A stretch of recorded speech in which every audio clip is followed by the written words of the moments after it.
अपने आत्मा, ये जो अपना शरीर है, बॉडी है, इसके अंदर एक सूक्ष्म शरीर है।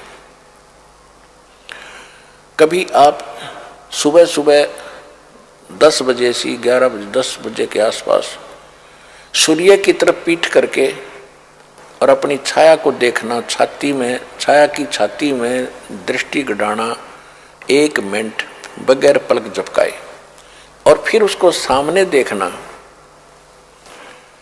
वो आपको छाया इतनी लंबी हो जाएगी आपकी, जमीन से लेकर आसमान तक आपका चेहरा दिखाई देगा। यानी सूक्ष्म शरीर की जो प्रतिमा हमारी आंखों अंदर है, वो आंखों के द्वारा बाहर आ जाती है, उसकी फोटो हो जाती है, वो फोटो बाहर आ जाती है, और वो इतनी लंबी होती है, आसमान से सिर और जमीन पर पैर दिखाई देंगे। इसको सूक्ष्म वेद, इसको सूक्ष्म शरीर कहते हैं। और जिनका ये सूक्ष्म शरीर भक्ति से युक्त हो जाता है तो उसमें ज्यादा तेज दिखाई देता है प्रकाश।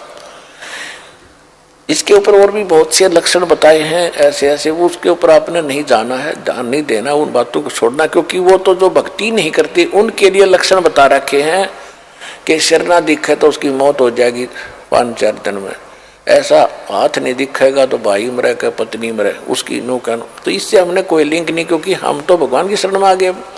हमारे ऊपर वो लक्षण काउंट नहीं करेंगे, अफेक्ट नहीं करेंगे। फिर भी हमने सिर्फ ये 2 दास बताना चाहता है कि जो विराट रूप होता है इसी को कहते हैं।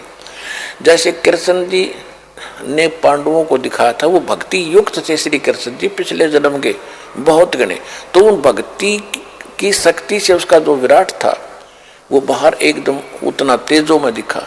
और इसका पिताजी जो है श्री कृष्ण यानी विष्णु के पिताजी काल है, 1000 भुजा के भगवान है, उसने विराट रूप दिखाया था श्री कृष्ण जी को महाभारत के समय। तो उस विराट में और उस विराट में, उसके प्रकाश में और उसकी शोभा में घना अंतर था। तो इसी प्रकार जो ये है वो विराट रूप जो आप अपना देखो। विराट माने लंबा चौड़ा, और क्या विस्तार, विराट माने विस्तृत, बहुत लंबा चौड़ा विशाल। लेकिन हमारे पास वो भक्ति इतनी है नहीं जिससे हम उतना प्रकाश हमारा उसका बना हुआ भी, लेकिन हमने इसको बार बार देखने की जरूरत नहीं। दास आपको इसलिए बता रहा है कि जैसे जब हम समाधिस्थ होते हैं, जो ये अभ्यास करते हैं लोग, हमने वो नहीं करना, लेकिन बताना जरूर पड़ता है, क्योंकि आपने इस ज्ञान को समझना है। उसमें क्या हो, जैसे ज्ञान क्या चीज है और आपने कितनी जरूरत है।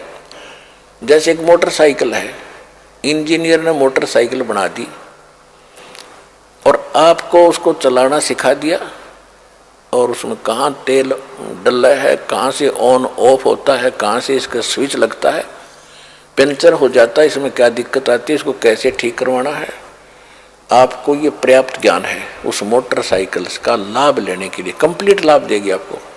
अगर आप उसने खोल कर बैठ जाओगे, ये पुर्जा कैसे बना, ये कहाँ बना, कहाँ से आया, कैसे किस चीज का बना है, तो ये आपके सतर की बात नहीं है।